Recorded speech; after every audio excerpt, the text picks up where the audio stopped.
নারীর উপর যে কোনো ধরনের সংঘবদ্ধ সহিংসতা বন্ধ সহ ১১ দফা দাবি জানিয়েছে আন্তর্জাতিক নারী দিবস কমিটি। সকালে বান্দরবান প্রেস ক্লাবে আয়োজিত সংবাদ সম্মেলনে নারী নেত্রীরা অভিযোগ করেন, পুরুষতান্ত্রিক চিন্তাধারা ও চর্চা প্রসূত সিদ্ধান্ত নারীর উপর চাপিয়ে দেওয়া হয় বা তা মানতে তাকে বাধ্য করা হয়, যা নারীর অগ্রযাত্রাকে বাধাগ্রস্ত করছে। এছাড়া বেড়েছে নারীর উপর সহিংসতার ঘটনা।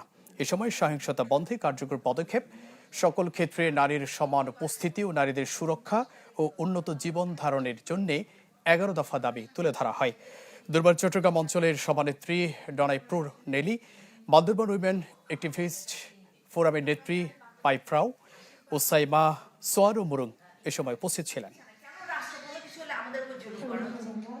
শুভ সকাল সবাইকে নমস্কার।